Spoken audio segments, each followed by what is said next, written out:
మహిమ కలుగును. స్తోత్రాలు చెప్తాం, దేవుని నామమున కనపడతాం. దేవుని స్తోత్రం స్తోత్రం స్తోత్రం స్తోత్రం స్తోత్రం. మహాపరిశుద్ధుడా స్తోత్రాలు స్తోత్రాలు స్తోత్రాలు స్తోత్రాలు స్తోత్రాలు. ఉన్నతుడా స్తోత్రాలు స్తోత్రాలు. పరిశుద్ధుడా స్తోత్రాలు.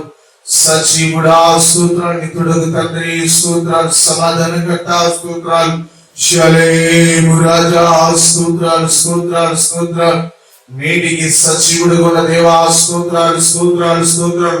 పరిశుద్ధుడా, పవిత్రుడా, పరిపూర్ణుడా, శ్రీమంతుడా, సృజనాత్ముడా, నీకు వందనాలు స్తుతులు స్తోత్రాలయ్యా. ఇదిగో తండ్రి, గత వారములంతా మీరు కాల్చి కాపాడి సజీవ రేఖల నీళ్ళలో ఉంచిన విధానతను బట్టి నీకు వందనాలు ప్రభువా. ఇదిగో ఈ మాసం చివరి పునరుత్థాన ఆరాధనలోని మమ్మల్ని ప్రవేశపెట్టినందుకు వందనాలు. ఇదిగో తండ్రి, కరోనా వైరస్ యొక్క ఇబ్బందులను బట్టి ప్రభా సామాజిక కూడుకోలేకపోవడం ద్వారా ఈ రీతిగా తండ్రి లైఫ్ ప్రోగ్రామ్ ద్వారా తండ్రి అనేక బిడ్డలో బలపరచుటకు, ఆత్మీయంగా తండ్రి కొన్ని మాటలను పంచుకున్నటకు ఇదిగో ఈ కార్యక్రమం ద్వారా తండ్రి మమ్మల్ని తండ్రి ఇక్కడ సమకూర్చబడిన విధానాన్ని బట్టి నీకు వందనాలు స్తుతులు స్తోత్రాలు ప్రభా. చేరి వచ్చిన ఒక్కొక్కరిని దర్శించమని అడుగుతున్నా. ఈ లైవ్ ద్వారా వింటున్న ప్రతి వారిని దర్శించమని అడుగుతున్నా. ఒక ఉన్నతమైన అభిషేకం వచ్చేది ఒక తాకమని అడుగుతున్నాను ప్రభా. ఇదిగో ఈ భయంకరమైన ఇబ్బంది నుండి, భయంకరమైన పరిస్థితి నుండి ప్రజలు కాపాడబడుటకు, విడిపించబడుటకు ప్రభా, దేశ క్షేమము కొరకు, దేశ ప్రజల విడుదల కొరకు ప్రార్థన చేయగలిగిన ఒక ఉన్నతమైన కృపను మీరు మాకు అనుగ్రహించమని అడుగుతున్నాము తండ్రి. ఇదిగో ఈ దినాలలో తండ్రి ఆత్మీయ సంబంధమైన పాఠాలు నేర్చుకుంటూ నీ రాకడకు సిద్ధపరచగలిగిన అనుభవాలను మేము కలిగి ఉండటకు, ఒక ఉన్నతమైన దర్శనం కలిగి సత్యముకు ప్రతిష్ఠించబడి ఒక ఉన్నతమైన కార్యాలను జీవితాల మీద జరిగించమని అడుగుతున్నాం. అనేకులకు మేము ఆశీర్వాదకరమైన వారిగా మార్చమని అడుగుతున్నాం. ఈ యొక్క లైఫ్ ప్రోగ్రామ్ ద్వారా వింటున్న అనేకులు చేస్తున్న అనేక బిడ్డల తండ్రి క్షేమము, ఆదరణ, ఆశీర్వాద, క్షేమాన్ని మీరు అనుగ్రహించమని అడుగుతున్నాం. ఈ దిన కార్యక్రమాన్ని నీ చేతికి అప్పగిస్తూ కృపలో స్థిరపరచమని నజరేయుడైన యేసు నామమున అడుగుతున్నాము తండ్రి. దేవుని పరిశుద్ధ నామమునకు మహిమ కలుగును గాక. ఈ లైవ్ ద్వారా వీక్షిస్తున్నటువంటి మీ అందరికీ మన ప్రభువు రక్షకుడు యేసుక్రీస్తు నామములో శుభాభివందనాలు తెలియజేస్తున్నాము. ఈ కరోనా వైరస్ సందర్భంగా మనం సమాజంగా కూడుకోలేకపోతున్నాం. నీవు నేను ఆరాధిస్తున్నటువంటి దేవుడు దూరమునకు దగ్గరకు సమీపమున్నటువంటి దేవుడు మనకున్నాడు కనుక మన ఇళ్లలోనే కూడుకొని ఆరాధించడానికి దేవుడు ఇచ్చినటువంటి భాగ్యాన్ని బట్టి దేవుని నామమునకు మహిమ కలుగును గాక. ఈరోజు కొన్ని విషయాలు మీతో నేను పంచుకోవాలని ఇష్టపడుతుంటున్నాను. పరిశుద్ధ బైబిల్ గ్రంథం నుండి నిర్గమాకాండం 17వ అధ్యాయం 1, 8, 15 వచనాన్ని చదివించారు. తరువాత ఇశ్రాయేలీయుల సర్వ సమాజము యెహోవా మాట చొప్పున తమ ప్రయాణములలో సీను అరణ్యము నుండి ప్రయాణమైపోయి రెఫీదీములో దిగిరి. ప్రజలు తమకు త్రాగ నీళ్లు లేనందున మోషేతో వాదించుచు త్రాగుటకు మాకు నీళ్ళేమని అడగగా, మోషే మీరు నాతో వాదింపనేలా, యెహోవాను శోధింపనేలా అని వారితో చెప్పారు. అక్కడ ప్రజలు నీళ్లు లేక తప్పికొని మోషే మీద సరుగుచు, ఇదెందుకు మమ్మను, మా పిల్లలను, మా పశువులను దప్పి చేత చంపుటకు. తరువాత అమాలేకీయులు వచ్చి రెఫీదీములో ఇశ్రాయేలీయులతో యుద్ధము చేయగా. తరువాత మోషే ఒక బలిపీఠమును కట్టి దానికి యెహోవా నిస్సి అని పేరు పెట్టి, అమాలేకీయులు తమ చేతిని యెహోవా సింహాసనములకు విరోధముగా ఎత్తిరి కనుక యెహోవాకు అమాలేకీయులతో తరతరముల వరకు యుద్ధమైనది. ప్రార్థన చేసుకో. పరిశుద్ధుడైన తండ్రి, జీవము కలిగిన దేవా, ఈ భూమిని ఆకాశమును మాట ద్వారా కలిగించినటువంటి మా యేసయ్య, నీ ఘనమైన శ్రేష్టమైనటువంటి నామమునకు వందనములు, స్తుతులు, స్తోత్రములు చెల్లిస్తున్నాం. మేమందరం ఎదుటి శిరములు వంచి నమస్కరిస్తుంటున్నాం తండ్రి. మాకు శిరములు ఉంచుతున్నామంటే మేమేమీ చేయలేనటువంటి వారమని, చేతగనటువంటి వారమని అసమర్థమని ఎదురు ఒప్పుకుంటున్నాం. ఈ సమయంలో తండ్రి నాతోటి మాతోటి మీరు మాట్లాడండి. నీకు మాట బండను పగలగొట్టు శుద్ధి వంటిది ప్రభువా. అందరితో మీరు సూటిగా స్పష్టంగా మీరు మాట్లాడండి. సమస్త మహిమ ఘనత ప్రభావము మీరే పొందుకోమని యేసు నామములో అడిగి వేడుకొనిచున్నాం తండ్రి. మంచిది ప్రియా దేవుని బిడ్డలారా, ఈ చదివినటువంటి లేఖన భాగంలో నుండి కొన్ని ప్రభు నాకు ప్రేరేపించినటువంటి మాటలు మీ ముందు పెట్టాలని ఎంతో నేను ఆశపడుచుంటున్నాను. ఈరోజు మనకి అంశము పేరు రెఫీదీము. ఈరోజు మనకి అంశం పేరు రెఫీదీము. రెఫీదీంలో జరిగినటువంటి సంగతులు ఏంటి? సంఘం రెఫీదీంలోనే ఉంటే ఏం కోల్పోతుంది? రెఫీదీం దాటిన తర్వాత ఉన్నటువంటి స్థలం ఏంటి? రెఫీదీంలో జరిగినటువంటి విషయంలో ఏంటి అన్నటువంటి విషయాలు మీ ముందు నేను పెట్టాలని ఆశపడుచుంటున్నాను. రెఫీదీము అంటే ఇంగ్లీష్ లో మనం చూస్తే రెస్టింగ్ ప్లేస్, రెస్టింగ్ ప్లేస్, విశ్రాంతి స్థలం. బహుశా ఇంతమంది ఇశ్రాయేలు ప్రజల యొక్క స్థలంలో విశ్రాంతి తీసుకుంటున్నారంటే ఇది ఒక మైదానం లాంటి స్థలమేమో, ఒక పెద్ద స్థలం. దయచేసి గమనించండి. ఆబ్వియస్ గా మైదానం ప్రాంతంలో మనం చూస్తే ఎక్కువ క్రీడలు జరుగుతాయి. రెండు జట్టుల మధ్య క్రీడలు జరుగుతాయి.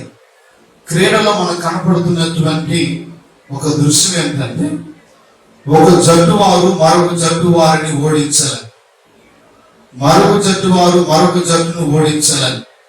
ఈ క్రమంలో రెండు జట్టుల మధ్య పోరాటం అనేది మనకి కనబడుతుంటుంది. కనుక ఇక రెఫీదీము అనేటువంటి స్థలాన్ని జాగ్రత్తగా మనం పరిశీలన చేస్తే ఇది ఒక పోరాట స్థలం, place of battle we can call it. ఇది ఒక పోరాడేటువంటి స్థలముగా మనం పేర్కొనవచ్చు.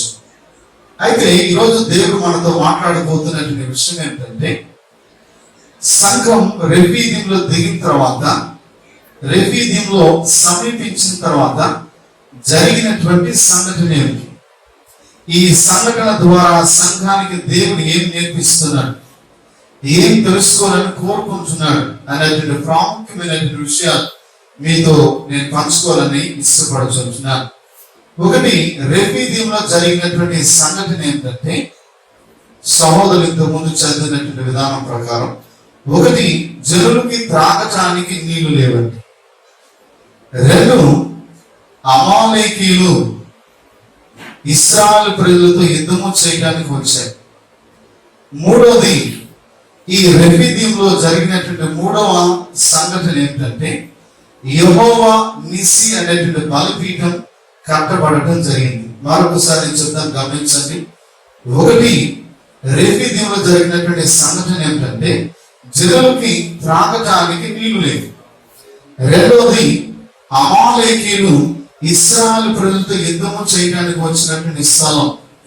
మూడవది, ఇశ్రాయేలు ప్రజలు ఆ యుద్ధంలో గెలిచిన తర్వాత మోషే యెహోవా నిస్సి అనేటువంటి బలిపీఠం కట్టబడినటువంటి స్థలమే రెఫీదీము.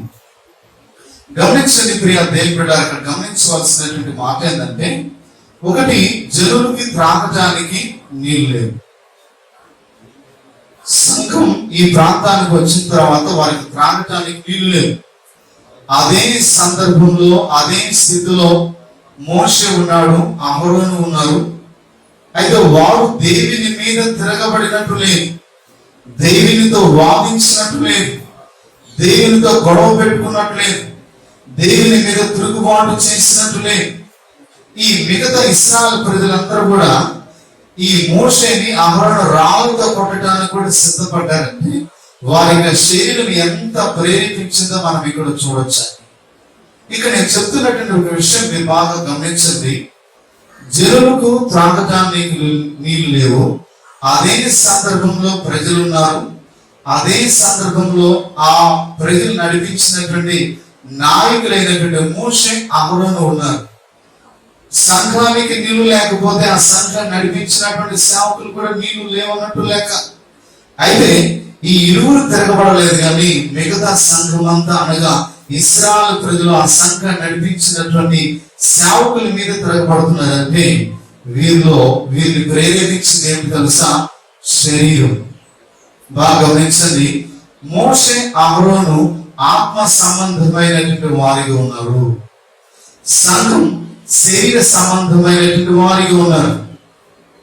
ఇక సంఘాన్ని, ఈ సంఘం పట్ల దేవుడు అనేక కార్యాలు చేసుకుంటూ నడిపించుకొచ్చాడు. 10 తెగులకు దేవుడు తీర్పు తీర్చాడు. సంఘాన్ని దేవుని యొక్క కనుసైలు నడిపించుకుంటూ వచ్చాడు. వీరు వస్తున్నప్పుడు సముద్రం 2 పాయలైపోయింది. ఆయుధముల వీరికి మన్నాను కురిపించి వీరికి ఆకలిని దేవుడు తీర్చాడు. ఈ విధంగా దేవుడు అనేక కార్యాలు జరిగించుకుంటూ వీరు తీసుకొని వస్తూ ఉంటే వీరు దేవుని యొక్క సేవకుల మీద తిరగబడటం మనం చూస్తే వీరిలో ఒక శరీరం అనేది మనకు కనపడుతుందండి. ఇక మోషే అహరోను ఆత్మ సంబంధమైనటువంటి వారు ఉన్నారు, ఇశ్రాయేలు ప్రజలు శరీర సంబంధమైనటువంటి వారు ఉంటున్నారు. బాగా గమనించండి, యేసుక్రీస్తుని స్వరక్షకుడిని అంగీకరించిన తర్వాత, విశ్వాసంలోనికి అడుగు పెట్టిన తర్వాత, స్వరక్షకునిగా, దేవునిగా, మన రక్షకునిగా, విమోచకునిగా అంగీకరించిన తర్వాత, ప్రభుని ఎరిగిన తర్వాత నీలో నాలో ఒక పోరాటం అనేది ప్రారంభమైంది. ఆ పోరాటం ఏంటంటే మన శరీరమునకు, మన ఆత్మకు ఒక పోరాటం. ఈ పోరాటం ఎంతవరకు ఉంటుందంటే దేవుని యొక్క పిలుపు మన అందరి మీదకి వచ్చేంత వరకు, మన యొక్క ప్రాణం యొక్క ఎముకలు గూడును వదిలేంత వరకు ఈ పోరాటం జరుగుతూనే ఉండాలి. బైబిల్ ఒక వాక్యాన్ని చదివిస్తాను, గమనించండి. గలతీయులకు రాసిన పత్రిక 5వ అధ్యాయం 16వ వచనం నుండి 17వ వచనం వరకు చదివించాను. గలతీయులకు రాసిన పత్రిక 5వ అధ్యాయం 16వ వచనం నుండి 17వ వచనం వరకు. నేను చెప్పున్నదేమనగా ఆత్మానుసరుగా ఆత్మను అనుసరించి నడుచుకుని అప్పుడు మీరు శరీరేచ్ఛను నెరవేర్చరు. అప్పుడు మీరు శరీర కోరికను మీరు నెరవేర్చరు. శరీరము ఆత్మకును ఆత్మ శరీరముకును విరోధముగా అపేక్షించును. ఈ ఒకటితో ఒకటి, ఈ ఆత్మ శరీరం ఒకదానికి వ్యతిరేకముగా ఉన్నవి కనుక మీరేమి చేయతలుస్తారో వాటిని మీరు సరిగ్గా చేయకుండా ఉంటున్నారు.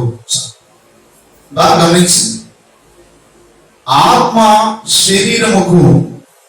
శరీరము ఆత్మకు ఒకదానికి ఒకటి విరోధముగా అపేక్షిస్తున్నది అని వాక్యం ఇక్కడ తెలియజేస్తుంది. అంటే ఆత్మ కోరిక వేరే, శరీర కోరిక వేరే. ఆత్మ తీవ్రత వేరే, శరీరం యొక్క తీవ్రత వేరే.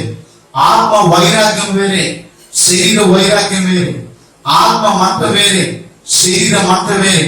ఆత్మ విధానం వేరే, శరీర విధానం వేరే. కాబట్టి ఇక్కడ వాక్యం ఏం సెలవిస్తుందంటే ఆత్మ శరీరము ఆత్మకు ఒకదానికొకటి విరోధముగా అపేక్షిస్తున్నట్లుగా మనం చూస్తున్నాం. హల్లెలూయా. గలతీయులకు రాసిన పత్రిక 5వ అధ్యాయం 17వ వచనం మరొకసారి చదివించండి. శరీరము ఆత్మకును ఆత్మ శరీరమునకును విరోధముగా అపేక్షించును. ఇవి ఒకదానికొకటి వ్యతిరేకముగా ఉన్నవి కనుక మీరేమి చేయ నిశ్చయింతురో వాటిని చేయకుందురు. దయచేసి గమనించండి. మొదటి ప్రపంచ యుద్ధం నాకు తెలిసినంత వరకు 4 సంవత్సరముల 3 నెలల 14 రోజులు జరిగింది. అంటే ఇక మొదటి ప్రపంచ యుద్ధానికి ప్రారంభము అనేది ఉంది, అంతము అనేది ఉంది. అయితే ప్రభువైన యేసుక్రీస్తుని సురక్షకుడిగా అంగీకరించినటువంటి మనం, సేవకుడైన నేను కావచ్చు, విశ్వాసుడైనటువంటి మీరు కావచ్చు, ప్రభువుని అంగీకరించిన దగ్గర నుండి మనలో ఒక పోరాటం, ఒక యుద్ధం అనేది జరుగుతుంది. ఈ యుద్ధం ఎంతవరకు ఉంటుంది అని మనం గమనిస్తే, ప్రభు యొక్క పిలుపు మన మీదకి వచ్చేంత వరకు, ఇక ప్రాణం ఎముకల గూడును వదిలేంత వరకు మన ఆత్మకు శరీరానికి మధ్య పోరాటం జరుగుతూనే ఉంటుంది. ఈ పోరాటం జరుగుతున్నప్పుడు ఈ పోరాటంలో వాక్య క్రమం ప్రకారం ఎవరు గెలవాలా? విశ్వాసి గెలవాలంటే విశ్వాసి ఆత్మకు ఎప్పుడైతే లోబడతాడో, దేవుని యొక్క మాటకు ఎప్పుడైతే లోబడతాడో, దేవునికి విధేయత ఎప్పుడైతే చూపిస్తాడో, ఈ ఆత్మ అనేది అతని యొక్క శరీరాన్ని జయించే శక్తి కలిగినట్లుగా మనము చూడవచ్చు. మరొక వాక్యాన్ని మీ ముందు నేను పెట్టాలని ఆశపడుచుంటున్నాను. రోమిలికి రాసిన పత్రిక 8వ అధ్యాయం 4వ వచనాన్ని చదువుదామని. శరీరమును అనుసరింపక ఆత్మ అనుసరించు నడుచుకుని మనమందరము ధర్మశాస్త్ర సంబంధమైన నీతి విధి నెరవేర్చబడవలనని పాపము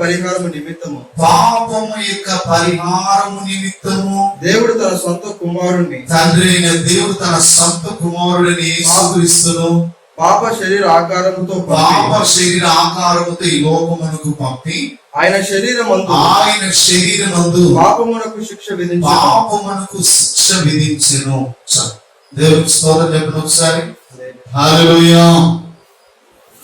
తండ్రి అయిన దేవుడు మన యొక్క పాపమునకు శిక్ష ఎక్కడ విధించాడంటే, తన కుమారుడైనటువంటి యేసుక్రీస్తు యొక్క శరీరములో శిక్ష విధించున్నాడు కనుక ప్రభుని అంగీకరించి ఆయన యొక్క బాటలు నడుస్తున్నటువంటి మనమందరం శరీరానుసారంగా నడుచుకున్నట్టుకు ప్రవర్తించుటకు శరీరానికి రుణస్థులు మనము కామని.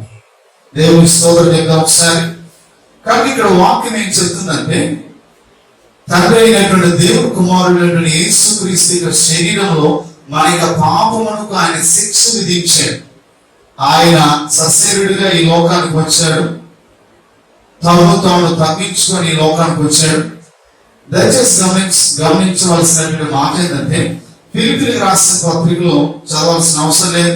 ఈ 2వ అధ్యాయంలో మనం చూస్తే ప్రభువైన యేసుక్రీస్తు తాను తగ్గించుకొని ఈ లోకానికి వచ్చాడు.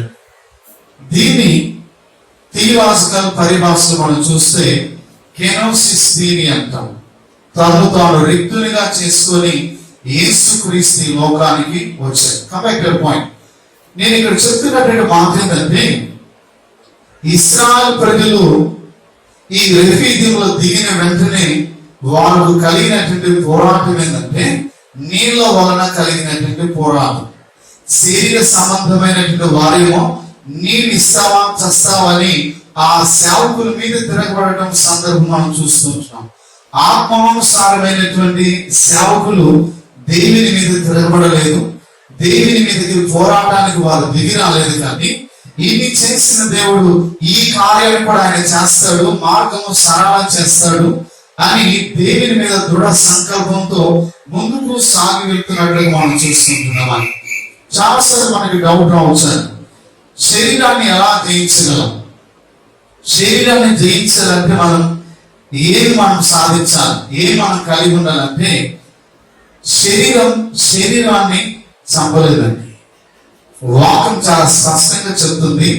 చూడండి, కొన్ని మాటలు మీకు నేను చూపిస్తాను. రోమిలికి రాసిన పత్రిక 8వ అధ్యాయం 12వ వచనం చదువుదాం. కాబట్టి సహోదరులారా శరీరానుసారంగా ప్రవర్తించుటకు మనము శరీరమునకు రుణస్థులము కాము. మీరు శరీరానుసారంగా ఒకవేళ అనుసరించిన ఎడల ప్రవర్తించిన ఎడల చావవలసిన వారై ఉందురు. గాని ఆత్మ చేత శారీర క్రియలను మీరు చంపిన ఎడల జీవిస్తారు. దేవునికి స్తోత్రం చెప్తాం ఒకసారి. హల్లెలూయా. అంటే మన యొక్క శరీరాన్ని చంపలేదు. శరీరాన్ని చంపగలిగింది ఆత్మ మాత్రమే. దయచేసి గమనించండి, ఈ లోకంలో ఉన్నటువంటి మానవులు ఈరోజు మనం వాడుతున్నటువంటి ప్రతి ఒక్క వస్తువు కానీ, మొబైల్స్ కానీ, ఈవెన్ అచేతులు ఉన్నటువంటి మైక్రోఫోన్, ఈ మైక్ కానీ, మానవుడు తన యొక్క మేధస్సును ఉపయోగించి, తన యొక్క తెలివితేటలు ఉపయోగించి ఎంతో కష్టపడి, ఎంతో శ్రమించి కొన్ని వస్తువులు డిస్కవరీ చేయడం జరిగింది. అయితే దయచేసి గమనిస్తే, మనం చూస్తున్నటువంటి ప్రపంచం దేవుడు ఆ విధంగా కలుగు చేయలేదండి. వెలుగు కమ్మని పలికిన వెంటనే వెలుగు కలిగింది. అంటే మానవుడు తన యొక్క మేధస్సును ఉపయోగించి ఒక వస్తువు నుంచి తయారు చేస్తే దేవుడు అలా చేయలేదు. ఈ భూమిని, ఆకాశమును, నక్షత్రములు వీటన్నిటిని కూడా ఎలా చేసేదంటే తన యొక్క మాట ద్వారా కలుగును గాక అంటే కలిగినవన్నీ. కనుక ఇక్కడ గమనించవలసినటువంటి మాట, ఆ యొక్క మాటలో అచంచలమైనటువంటి శక్తి ఉన్నది. ఆయన యొక్క మాట వెల్లడవుతున్నదనే దేవుని యొక్క ప్రసన్నత విడుదలవుతున్నది. దేవుని యొక్క బలమైనటువంటి శక్తి విడుదలవుతున్నది. ఆయన యొక్క వాక్కు చేత ప్రపంచమును ఆయన నిర్మించినటువంటి దేవుడు అయిపోతున్నారు. కనుక ప్రియ దేవుడు అక్కడ గమనించవలసినటువంటి మాట ఏంటంటే, దేవుని యొక్క మాటకి ఎంతైతే శక్తి ఉన్నదో, ఈరోజు వాక్యాన్ని అంగీకరించి వాక్య క్రమం ప్రకారం మనం ఎప్పుడైతే నడుస్తుంటామో మన పట్ల కూడా ఆయన కార్యము చేయడానికి ఆయన సంసిద్ధము కలిగినటువంటి దేవుడుగా ఉన్నాడు. కాబట్టి పాయింట్, నేను చెప్తున్నటువంటి పాయింట్ ఏంటంటే, ఆత్మ చేత శరీరమును చంపినాడు. అంటే మన యొక్క శరీరాన్ని చంపలేదు, ఆత్మ చేత శరీరాన్ని మనము చంపగలం. అంటే సింపుల్ గా శరీర కోరిక వేరే, ఆత్మ కోరిక వేరే. శరీరం ఏం చెప్తుందంటే బైబిల్ చదవద్దు, ప్రార్థన చేయొద్దు, దేవునికి సన్నిధిలో గడపద్దు, వైరాగ్యం కలిగి ఉండొద్దు అని శరీర కోరిక ఈ విధంగా మనకి చెప్పదు. ఆత్మ కోరిక ఎలా ఉంటుందంటే మనం బలపరచబడాలి, ప్రార్థన చేయాలి, ఎదగాల, మండాల, రగల, దేవునికి సన్నిధిలో మనం ఉజ్జీకలు ముందుకు వెళ్ళాలి అని ఆత్మ మనం ప్రేరేపించింది. ఒకవేళ ఈరోజు మన బైబిల్ చదవకపోతే శరీరాన్ని జయించలేదండి. ఈ రోజు మన శరీరాన్ని జయించాలంటే ఆత్మ సంబంధమైనటువంటి కార్యాలు మనం ఎప్పుడైతే అలవర్చుకుంటామో, పాటిస్తామో, దాని ప్రకారం మనం ఎప్పుడైతే జీవిస్తామో, శరీర కార్యం, శరీర క్రియ ఈ రోజు మన యొక్క జీవితంలో జరగకుండా ఈ వాక్యమైనటువంటి దేవుడు అడ్డుపడటానికి అవకాశం ఉంటుంది. దేవునికి స్తోత్రం చేద్దాం ఒకసారి. హల్లెలూయా.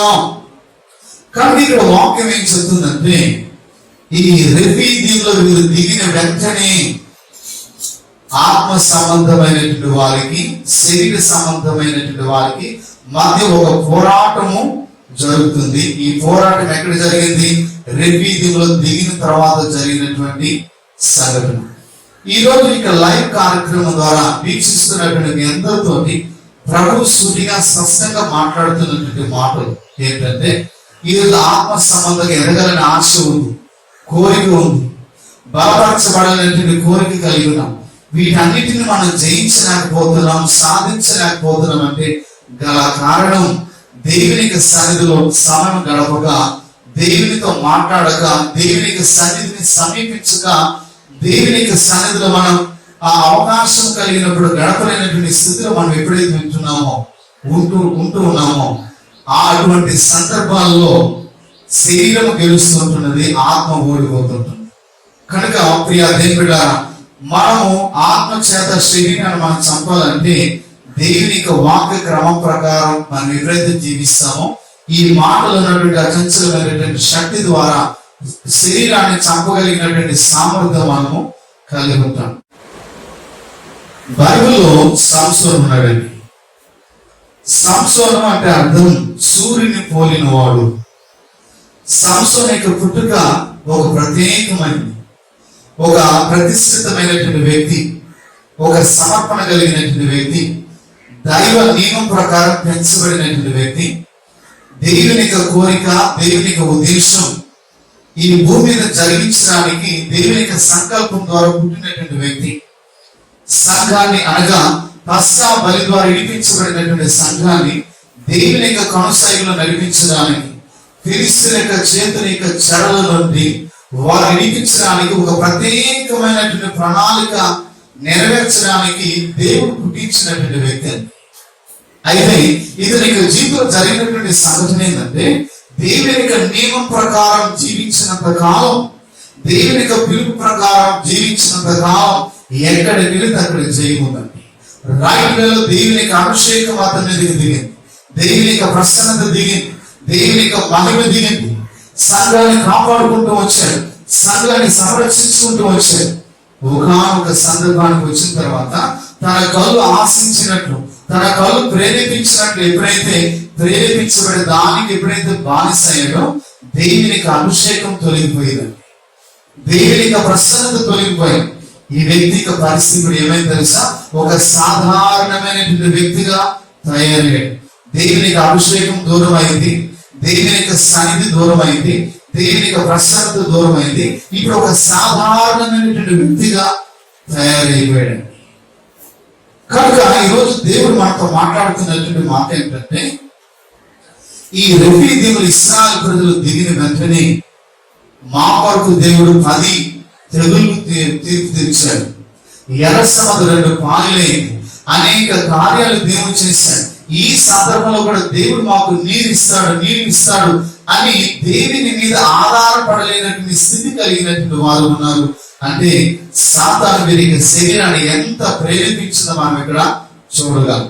ఈ రోజు ఇక లైవ్ గా వీక్షిస్తున్నటువంటి మనందరితో దేవుడు మాట్లాడుతున్నటువంటి మాట, మనం ఎప్పుడైతే శరీరానికి బానిసలు అవుతామో, సాతానుకి ఇష్టం వచ్చినట్లు తన విధానం ప్రకారం, తన యొక్క పథకం ప్రకారం మనందరం లాగి తన యొక్క కబంధస్థలు మనం చిక్కించుకొని బానిసలుగా చేసి దేవునికి విరోధస్తులుగా చేయడానికి అది పూనుకుంటాడు. కనుక మనం శరీరం ద్వారా నడిపించబడేటువంటి వారిగా కాక ఆత్మ సంబంధమైన వారిగా, ఆత్మ చేత నడిపించబడేటువంటి వారిగా మనమందరం ఉండాలని దేవుడు కోరిక కలిగి ఉన్నాడు. కనుక తన కన్ను ఆశించినట్లు ఎప్పుడైతే ఆ వ్యక్తి ప్రేరేపించబడి చేశాడో, దేవునికి దూరస్తుడైనట్లుగా చూస్తుంటున్నాం.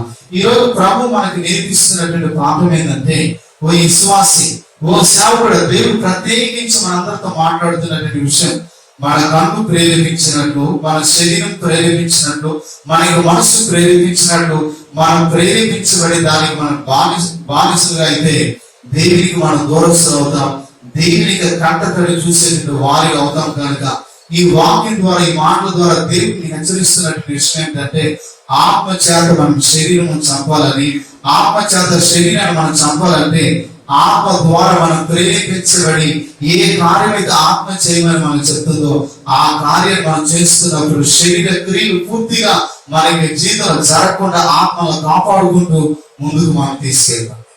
కనుక ఇంతవరకు మనం నేర్చుకున్నటువంటి పాఠం ఏంటంటే, రెఫీదీములో జరిగినటువంటి సంఘటనలు 3. వాటిలో 1 నీళ్ళ వలన కలిగినటువంటి పోరాటం. నీళ్లు కావాలని ఎవరు కోరుకుంటున్నారంటే, ఆత్మ సంబంధమైనటువంటి కార్యాలు చూసిన వారే అయినప్పటికీ ఈ సందర్భంలో నీళ్లు కావాలని మోషే అహరోను మీదకి వచ్చారు. ఆ మోషే అహరోను చంపడానికి కూడా వారు సిద్ధమయ్యారు. చూడండి, మోషే అహరోను ఎవరు? దేవుని తరపునటువంటి ప్రజలు, దేవుని ద్వారా నియమించబడినటువంటి వారు. సంఘాన్ని నడిపించడానికి దేవుని చేత ఎన్నుకోబడినటువంటి వారు. ఆత్మ సంబంధమైనటువంటి ఆహారాన్ని సంఘానికి పెట్టేటువంటి ఒక నాయకులు వారిని చంపడానికి రెడీ అయ్యారంటే సాతాను మీదకి శరీరాన్ని ఎంత ప్రేరేపించిందో మనం ఇక్కడ చూడవచ్చు. కనుక ఆత్మ శరీరానికి కలిగినటువంటి పోరాటాన్ని మనం ఇక్కడ రెఫీదీములో మనం చూస్తున్నాం. కనుక ప్రియ దేవుడా, ఈరోజు వాక్యం వింటున్నటువంటి మనందరితో దేవుడు మాట్లాడుతున్నటువంటి మాట ఏంటంటే, శరీర కోరికలన్నీ పక్కన పెడదాం, శరీర ఆలోచనలన్నీ పక్కన పెడదాం, శరీర తత్వం అంతా పక్కన పెడదాం. ఆత్మ అయినటువంటి దేవుని ఆత్మ ప్రేరేపణ ద్వారా దేవుడు మనం ఏదైతే ప్రేరేపిస్తున్నాడు, ఏది చేయమని కోరుకుంటున్నాడు, ఆ కోరిక ప్రకారం మనం చేసినట్లయితే ఆత్మ సంబంధమైనటువంటి కార్యాలు మనకి జీవితంలో సంపూర్ణంగా నెరవేర్చడానికి ఆయన సమర్థుడు, శక్తి కలిగినటువంటి దేవుడై ఉంటాడు. ఒక 2 మాటలు మీ ముందు నేను చెప్పి నేను ముగిస్తాను. ఈ అంశం మీద దేవునికి సిద్ధమైతే 3 వారాలు మాట్లాడటానికి నేను సిద్ధపడి ఉన్నాను. ఆ విధంగా మనం అందరూ సిద్ధపడదాం. దేవుడు ప్రత్యేక రీతిలో మనందరితో మాట్లాడాలి. 2వ పాయింట్లోకి మనం వెళ్దామండి. అమాలేకీయులు ఇశ్రాయేలు ప్రజలతో యుద్ధము చేయటం. రెఫీదీంలో జరిగినటువంటి మొదటి సంఘటన, జనులకి త్రాగడానికి నీళ్లు లేవు.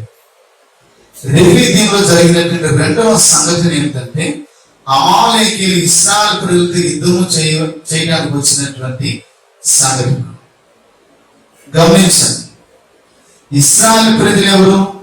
దేవుని పస్కా బలి వారు విడిపించబడినటువంటి వారు, వాగ్దాన దేశానికి ప్రయాణమవుతున్నటువంటి సంతతి, దేవుని నియమ నిబంధన ప్రకారం నడుస్తున్నటువంటి వారు, దేవుని సంకల్పంలో వారి ఆత్మ యాత్రలో ముందుకు కొనసాగుతున్నటువంటి వారు, దేవుని పిలుపుకు లోబడినటువంటి వారు, దేవుని ఉద్దేశం ప్రకారం నడుస్తున్నటువంటి వారు, వీరు ఎదురవుతున్నప్పుడు అమాలేకీయులు వీరు యుద్ధం చేయడానికి రెడీగా వచ్చినట్టుగా మనం చూసుకుంటున్నాం. ఈ రెండో పాయింట్ మనం ఏం చేయబోతున్నాం అంటే, అమాలేకీయులు ఎవరు, అమాలేకీయులు ఇశ్రాయేలు ప్రజలకు చేసినటువంటి సంగతి ఏంటి, అమాలేకీయులు ఏ వంశంలో నుండి వచ్చిన వారు, ఏ స్వభావం కలిగినటువంటి వారు, అమాలేకీయుల గురించి దేవుడు ఇస్తున్నటువంటి స్టేట్మెంట్ ఏంటంటే, అమాలేకీయుల యొక్క పేరు ఆకాశం క్రింద ఉండనీయకుండా బొత్తిగా తుడిచిపెట్టబడుతుందని దేవుడు ఎందుకు చెబుతున్నాడు? అమాలేకీయులు ఒక జాతి కదా, ఒక తెగ కదా, దేవుని స్వరూపం వాళ్ళ లేదా, దేవుని పోలిక వాళ్ళ లేదా, దేవుని విధానం వాళ్ళ లేదా, ఎందుకు వారి దేవుడికి అంత కోపం అన్నటువంటి విషయాలు కొన్ని మేము ముందు పెట్టి నేను ముగించాలని ఇష్టపడుతున్నాను. బాగా గమనించండి, అమాలేకీయులు ఏ సంతతి నుండి వచ్చిన వారు మనం చూడబోతున్నాం. మొదటి దినవృత్తాంతంలో 1వ అధ్యాయం 34వ వచనం నుండి 36వ వచనాన్ని చదువుదామని.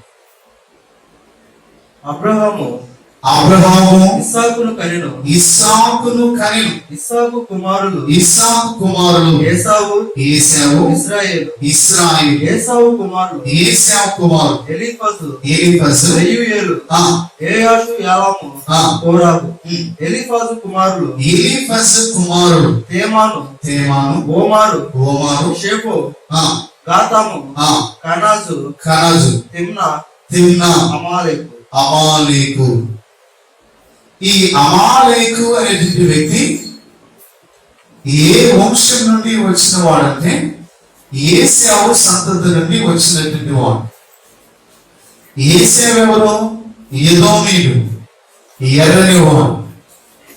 ఏశావు ఎక్కువ శాతం అరణ్యవాసిగా ఉన్నాడండి.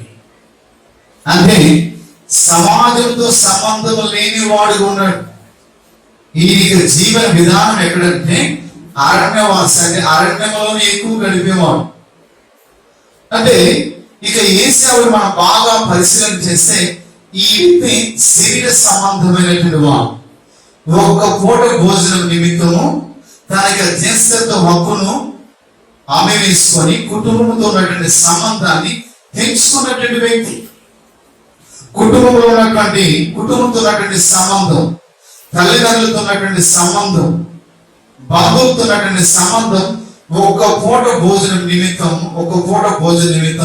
సంబంధాన్ని పెంచుకున్నటువంటి వ్యక్తిగా మనకి ఇక్కడ కనబడుతుంది. అంటే ఈ వ్యక్తి శరీర సంబంధమైనటువంటి వ్యక్తిగా మనకు కనబడుతున్నాడు. ఈ వంశంలో నుండి వచ్చిన వాడే అమాలేకు. అమాలేకు అంటే శరీర సంబంధుల యొక్క వంశంలో పుట్టిన వాడే అమాలేకు. సో ఈ అమాలేకుల గురించి దేవుడు ఏమంటున్నాడంటే, మీరు ఇంతకు ముందు చదివినటువంటి మాటలో మరొకసారి నేను చదివిపిస్తాను. చూడండి, మన మధ్యలో ఉన్నటువంటి సోదరులు చదువుతారు.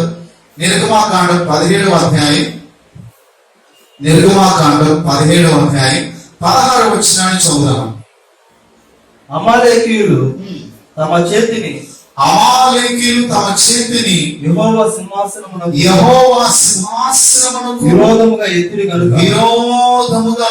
కనుక యెహోవాకు అమాలేకీయులతో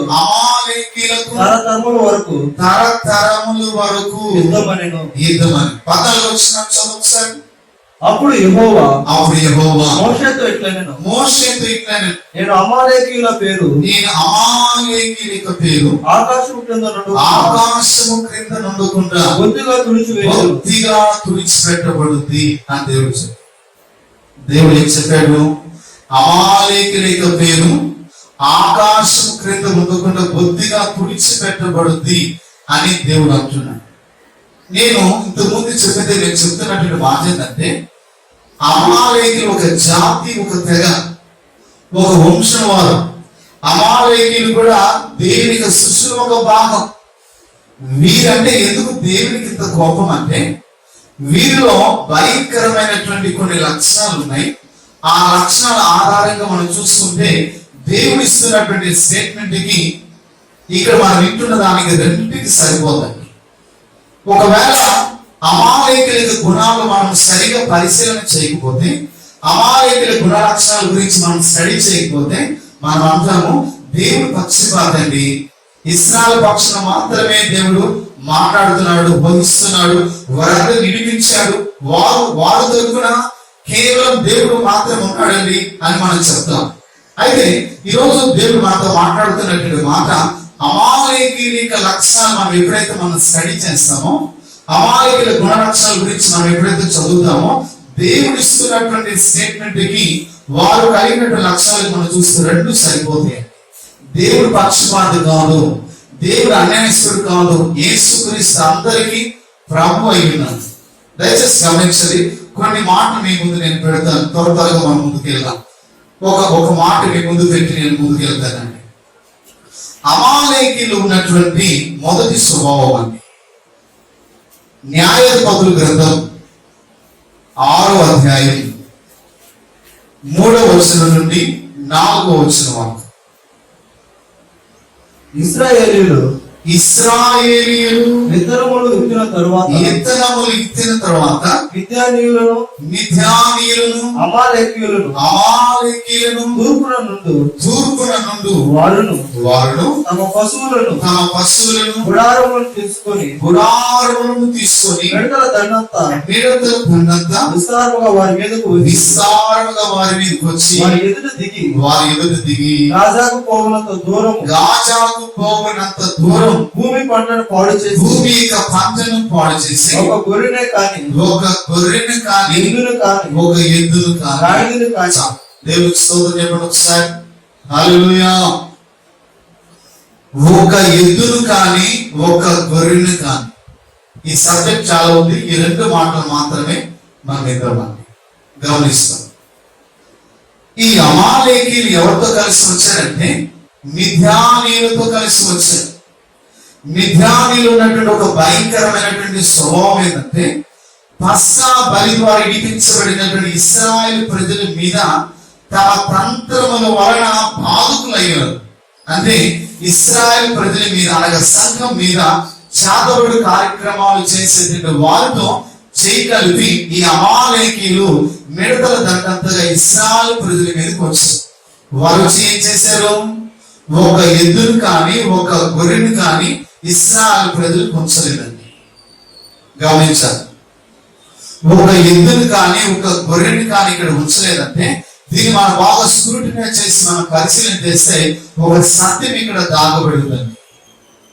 పాత నిబంధనలో సంఘం దేవునితో సంబంధం కలిగి ఉండాలంటే, ఇశ్రాయేలు ప్రజలు ప్రభుత్వం అనగా దేవునితో సంబంధం కలిగి ఉండాలంటే, వీరి యొక్క ప్రార్థన దేవుని యొక్క సముఖమునకు చేరాలంటే, దేవుని యొక్క ప్రార్థన విని వీరికి జవాబు ఇవ్వాలంటే, వీరి పాపములు క్షమించబడాలంటే మధ్యలో బలులు అవసరం. బలి ద్వారా ఈ సంఘం దేవుని సమీపించింది. వారి యొక్క పాపములన్నీ కూడా దేవుడు క్షమిస్తాడు. ఇవి క్షమించడం ద్వారా దేవునితో వారి సాంగత్యం చేయడానికి, సహవాసం కలిగి ఉండడానికి అవకాశం కలిగి ఉంటాడు. అయితే అమాలేకులు చేసినటువంటి ఒక కార్యం, ఒక చర్య ఏంటంటే, ఇశ్రాయేలు ప్రజల మీదకి దండెత్తి వచ్చి ఒక ఎద్దును కానీ ఒక గొర్రెని కానీ, అంటే పాత నిబంధనలో బలులు అవసరం. బలులు ఎందుకంటే సంఘం దేవునితో సహవాసం చేయాలంటే, దేవుని యొక్క వర్తమానం, దేవుని యొక్క ఉద్దేశం జనులకు చేర్చబడాలంటే బలులు అవసరం. మీరు వచ్చి ఏం చేస్తారు? ఒక ఎద్దును కానీ ఒక గొర్రెని కానీ ఉంచలేదంటే ఈ బలులన్నీ కూడా వారు తీసుకెళ్ళిపోయారు. పాత నిబంధనలో 5 రకాల బలులు ఉన్నాయండి. ఒకటి దహన బలి, 2 నైవేద్య బలి, 3 సమాధాన బలి, 4 పాప పరిహారార్థ బలి, 5 అపరాధ పరిహారార్థ బలి. దేవునికి చిత్తమైతే 5 బలుల గురించి వచ్చే రోజుల్లో మనం విందాం. దయచేసి గమనించవలసినటువంటి మాట ఏంటంటే ఈ 5 బలులు సాక్షాత్తు యేసుక్రీస్తు వారికి సాదృశ్యంగా, సాక్షాత్తు యేసుక్రీస్తు వారికి సాదృశ్యంగా. అంటే ఈ అమాలేకులు చేసినటువంటి పని ఏంటంటే సంఘము దేవునితో సంబంధం కలిగి ఉండకుండా వారి యొక్క పాపములు క్షమించబడాలంటే బలి అర్పణ జరగాల, మేకలు బలి ఇయ్యాలా, గొర్రెలు బలి అర్పించాలా, పశువులు బలి అర్పించాలా. వీటన్నిటిని ఏమి లేకుండా వారు తీసుకెళ్తున్నారంటే ఇశ్రాయేలు ప్రజలకి అనగా సంఘానికి దేవునికి ఉన్నటువంటి సంబంధాన్ని తెంచే గుణము కలిగిన వారే అమాలేకి. గమనిస్తున్నారు ప్రియా దేవుని బిడ్డలారా, దేవుడు ఇక అమాలేకుల గురించి చెప్తున్నటువంటి మాట ఏంటంటే వారి యొక్క పేరు ఆకాశం క్రింద ఉండకుండా బొత్తిగా తుడిచిపెట్టబడుతుందని దేవుని ఇంత స్టేట్మెంట్ ఎందుకు ఇస్తున్నాడంటే కారణం లేకుండా దేవుడు చెప్పడం లేదు, కారణం లేకుండా దేవుడు హెచ్చరించడం లేదు. వీళ్ళు ఉన్నటువంటి భయంకరమైన లక్షణం ఏంటంటే దేవునికి సంఘానికి ఉన్నటువంటి సంబంధాన్ని పెంచే గుణము, దేవునికి సంఘానికి ఉన్నటువంటి అనుబంధాన్ని పెంచే గుణము, దేవునికి సంఘానికి ఉన్నటువంటి చౌరును పెంచేటువంటి గుణం, దేవునికి సంఘానికి ఉన్నటువంటి అనుబంధాన్ని పెంచేటువంటి గుణము కలిగిన వారే అమాలేకి. ఈ రోజు ఇక లైవ్ గా వీక్షిస్తున్నటువంటి మనందరితో దేవుడు మాట్లాడుతున్నటువంటి మాట, ఒకవేళ నువ్వు త్రాగుడుకు బానిస అయితే ఈ త్రాగుడు నిన్ను దేవుడు ఏం చేస్తున్నా తెలుసా? దేవుడు నీతో సహవాసం కలిగి ఉండాలని కోరిక కలిగి ఉన్నాడు, దేవుడు నీతో అనుబంధం కలిగి ఉండాలని కోరిక కలిగి ఉన్నాడు. ఈ త్రాగుడికి నువ్వు ఎప్పుడైతే బానిస అయ్యావో దేవుడు నీతో సంబంధం కలిగి ఉండలేకపోతున్నాడు.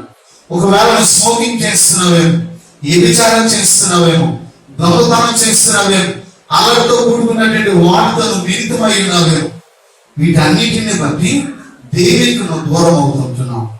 ఈ కార్యక్రమాలన్నీ కూడా దేవుని ఏం చేస్తున్నాయి? దూరం చేస్తున్నాయి. ప్రియా దేవుడా, దేవునితో సూటిగా మాట్లాడుతున్నటువంటి మాట ఏంటంటే నీలో ఉన్నటువంటి స్వరూపం ఆయనది, నీలో ఉన్నటువంటి పోలిక ఆయనది, నీలో ఉన్నటువంటి స్వభావం ఆయనది. నిన్ను పరిశుద్ధుడిగా దేవుడు చేశాను, నీతిమంతుడిగా దేవుడు చేశాను, నీతో మాట్లాడాలని, నీతో సహవాసం చేయాలని, నీతో ఉండాలని ఆయన కోరిక కలిగి ఉన్నాను. ఈ రకమైన లక్షణాలు బట్టి, ఈ రకమైనటువంటి ఆలోచనలు బట్టి, ఈ రకమైనటువంటి చర్యలు బట్టి ఈ చర్యలన్నీ ఏం చేస్తున్నాయి అంటే దేవుడిని నిన్ను వేరు చేస్తున్నాయి. దేవుడు నీతో నాతో సూటిగా మాట్లాడుతున్నటువంటి మాట ఏంటంటే ఒకవేళ దేవునికి సన్నిధికి రాకుండా, దేవునితో సహవాసం చేయకుండా, దేవునికి వాక్యాన్ని చదవనీయకుండా, దేవునితో సమయాన్ని గడపనీయకుండా ఏదైతే వస్తుందో, ఏదైతే అడ్డుగోడగా ఉంటుందో ఇవన్నీ అమాలేకులకి ఆత్మ ద్వారా జరుగుతున్నటువంటి ప్రయోగం అని సంఘం గ్రహించాలని దేవుడు నీతో నాతో సూటిగా మాట్లాడుతున్నాడు. ప్రియ దేవుని బిడ్డలారా, ఈరోజు 2 విషయాలు మనం విన్నామండి.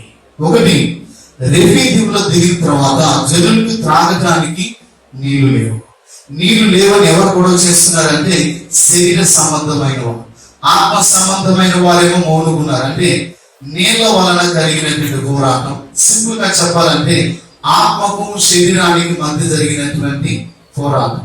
రెండవది, పస్కా బలి విడిపించబడినటువంటి సంఘానికి సన్నతి లేని వారికి మధ్య జరిగినటువంటి ఈ పోరాటం. ఈ పోరాటం వారి గురించి దేవుడు ఏమంటున్నారంటే వారి యొక్క పేరు ఆకాశము క్రింద ఉండనీయకుండా బొత్తిగా తుడిచిపెట్టబడదని దేవుడు చెప్తున్నాడంటే దేవుడు పక్షపాతి కాడు, వారి క్రియలను బట్టి దేవుడు తీర్పు తీరుస్తున్నట్టుగా మనము ఇక్కడ చూడవచ్చు. వారు ఉన్నటువంటి ఒక భయంకరమైన కార్యాన్ని దేవుడికి మన ముందు పెట్టాడు. అదేంటంటే వారు దండెత్తి వచ్చి ఇశ్రాయేలు ప్రజల దగ్గర ఉన్నటువంటి ఒక గొర్రెని కానీ మిగిల్చలేదు, ఒక ఎద్దుని కానీ మిగిల్చలేదంటే పాత నిబంధనలో వారి యొక్క పాపములు క్షమించబడి దేవునితో సంబంధం కలిగి ఉండాలంటే బలులు అవసరం. ఆ బలులు ఏమి కూడా లేకుండా వీళ్ళ దగ్గర నుంచి పట్టలేదంటే దేవునికి సంఘానికి ఉన్నటువంటి సంబంధాన్ని తీర్చే గుణము కలిగిన వారే అమాలేకి. కనుక ఇటువంటి అమాలేకీలని సంఘం ఏం చేశారంట? కత్తి వాత చేత చంపినట్లుగా మనం చూడవచ్చు, సంహరించినట్లుగా మనం చూడవచ్చు. ఈ రోజు లైవ్ ద్వారా వీక్షిస్తున్నటువంటి మనందరితో దేవుడు మాట్లాడుతున్నటువంటి మాట.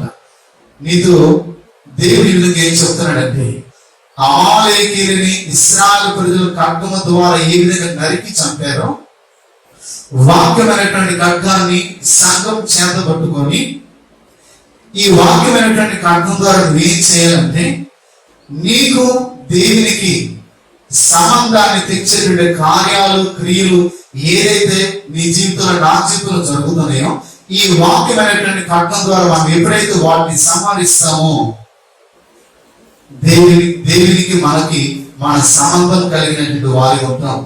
ఆ సంబంధం కొరకే దేవుడు చూడడానికి, చూసి ఆనందించడానికి ఆయన సిద్ధ మనసు కలిగి ఉన్నాడు కనుక దేవుడు మనందరితో మాట్లాడుతున్నటువంటి మాట. ఎంతటి పోరాటమైన, ఎంతటి విధానమైన శరీరం ఏమాత్రం గెలవడానికి వీలేదు. కేవలం ఆత్మ మాత్రమే మన జీవితంలో గెలుచును గాక. దేవుడు ఆ విధంగా చేయను గాక. మన జీవితంలో దేవునికి మనకి మధ్యలో వచ్చి కొన్ని కార్యాలు ఏదైతే తెంచాలని చూస్తున్నాయో, వీటన్నిటిని కూడా వాక్యాన్ని దేవుడు మనకి ఇచ్చాడు. ఈ వాక్యం ఆయన యొక్క మాట, ఈ వాక్యం అంతా కూడా ఆయన యొక్క మాటలు కనుక, ఈ మాటల ద్వారా, ఈ మాటలు మనం ఎప్పుడైతే ఆచరిస్తామో, పాటిస్తామో, సాతానిక క్రియలు, ఆలోచన మనం సంపూర్ణంగా మన జీవితంలో నెరవేర్చబడకుండా ఈ మాటలు అడ్డుపడతాయి కనుక, ఈ మాటల ప్రకారం మనందరం జీవించాలని దేవుడు కోరుకుంటున్నాడు. ఇంకొక రెండు భాగాలు మీతో నేను మాట్లాడాలని కోరిక కలిగినాను. రానున్నటువంటి వారాల్లో ఈ మాటలన్నీ కూడా మనం విందాం. కళ్ళు మూసుకుందాం, ప్రార్థన చేసుకుందాం. దేవుని అడుగుదాం. వచ్చినటువంటి మనం అందరం లైవ్ ద్వారా వీక్షిస్తున్నటువంటి ప్రతి ఒక్కరితో దేవుడు మాట్లాడుతున్నటువంటి మాట. రెఫీదీము అంటే రెస్టింగ్ ప్లేస్, విశ్రాంతి స్థలం. ఇంతమంది ఇక్కడ విశ్రాంతి తీసుకుంటున్నారంటే బహుశా ఇది ఒక మైదానం లాంటిది. మైదానంలో మనకి ఆబ్వియస్ మనం ఏం చూడగలమంటే క్రీడలు జరుగుతాయి. రెండు జట్టుల మధ్య పోరాటం మనం చూడగలం. ఈ స్థలం ఒక పోరాట స్థలం. ఇక్కడ జరిగినటువంటి 3 సంఘటనలు కూడా పోరాటాల మధ్య జరిగినటువంటి సంఘటన. ఒకటి నీళ్ల వలన కలిగినటువంటి పోరాటం. రెండవది పస్కా బలి ద్వారా విడిపించబడినటువంటి ప్రజలకు, సున్నత లేని వారికి మధ్య జరిగినటువంటి పోరాటం. మూడవది పోరాటముల మధ్య కట్టబడినటువంటి యెహోవా నిస్సి బలిపీఠం. ఈ రోజు వాక్యం వింటున్నటువంటి నీతో దేవుడు సూటిగా, స్పష్టంగా దేవుడు నీతో మాట్లాడాడు. దేవుడు సంఘం ఏం చేశాడంటే ఐగుప్తు నుండి విడిపించుకుంటూ వచ్చాడు. ఐగుప్తు అంటే లోకంతో ఉన్నటువంటి సంబంధాన్ని తెచ్చివేసి, లోకంలో ఉన్నటువంటి ఆశలన్నిటికీ దేవుడు దూరం చేసి, ఆ లోకం నుండి దేవుడు దూరం చేసి కానానికి సంఘాన్ని దేవుడు తీసుకుని వెళ్తుండగా రెఫీదీము అనేటువంటి స్థలము ఒకటి, ఆ ప్రాంతానికి మీరు వచ్చినప్పుడు పోరాటాలు ఎదుర్కొంటున్నట్టుగా చూసుకుంటున్నాం. ఈ రోజు ఇక లైవ్ గా వీక్షిస్తున్న ప్రతి ఒక్క బిడ్డతో దేవుడు మాట్లాడుతున్నటువంటి మాట. దేవుడు నేను విడిపించాడు. శాపములు ఉన్నప్పుడు విడిపించాడు, పాపములు ఉన్నప్పుడు విడిపించాడు, అక్రమములు ఉన్నప్పుడు విడిపించాడు, సాతానుతో సంబంధం కలిగి ఉన్నప్పుడు విడిపించాడు, సాతానికి ఒడులను ఎదురుస్తున్నప్పుడు దేవుడు తనకి అనాథకాల సంకల్పం బట్టి దేవుడిని విడిపించాడు. అయితే ఆత్మ సంబంధంగా ప్రయాణమై రెఫీదీము అనేటువంటి అనుభవంలోకి నువ్వు వస్తున్నావు. ఆ అనుభవంలో కూడా దేవుడు నీకు తోడుగా ఉండడానికి ఆయన సిద్ధంగా ఉన్నాడు. ఈ ప్రాంతంలో కేవలం ఆత్మ మాత్రమే గెలిపించబడా, శరీరం ఏమాత్రం గెలిపించబడటానికి వీలే. ఇంతవరకు ఆత్మ ఓడిపోయినట్లయితే ప్రభుని అడుగు, ప్రభు నన్ను క్షమించాయా, ఆత్మ ఏమాత్రం ఓడిపోకూడదు ప్రభు. శరీర కార్యాలు జరుగుతున్నాయ్యా, పాపం నేను జరుపుకుంటున్నాను ప్రభా, నన్ను క్షమించిన ప్రభా, నాలో నీకు రండయ్యా, నన్ను వెలిగించిన ప్రభా, నన్ను పరిశుద్ధపరచిన ప్రభా, నన్ను నీకు నిలబెట్టండి కంటన ప్రభా. నువ్వు నోరు తెరిచి ప్రభు సన్నిధిలో ప్రార్థన చేయగలిగితే ఇక ఉదయకాల సమయంలో దేవుడితో మాట్లాడుతున్నటువంటి మాట, ప్రతి విషయంలో నీకు శరీరం ఓడిపోయేటట్టు, ఆత్మ గెలిచేటట్టు దేవుడు చేయడానికి ఆయన సంశయం కలిగినాడు. నువ్వు చేయవలసినటువంటి ప్రభా, నా చేతులు ఏం లేదయ్యా, నన్ను ఆవరించిన ప్రభు, నన్ను బలపరిచినయ్యా, ఆత్మలో వైరాగ్యం కలిగినటువంటి వ్యక్తిగా నన్ను మార్చిన ప్రభా అని ప్రార్థన చేయగలిగితే, ఈ ప్రార్థన విని రెఫీదీము అనేటువంటి అనుభవంలో దేవుడు నీకు తోడుగా ఉండి నీ ఆత్మను గెలిపించడానికి ఆయన సిద్ధము కలిగి ఉన్నాడు. రేపు దీనిలో మరొక సంఘటన నీ కొరకు దాగి ఉందని, మరొక శత్రు నీ కొరకు దాగి ఉన్నాడు. వాడు ఏం చేయబోతున్నాడు అంటే దేవునికి నీకున్నటువంటి సంబంధాన్ని తెచ్చడానికి వాడు అడిగి ఉన్నాడు. ఈ రోజు ఇక లైవ్ ద్వారా వీక్షిస్తున్న ప్రతి ఒక్క బిడ్డతో దేవుడు మాట్లాడుతున్నాడు.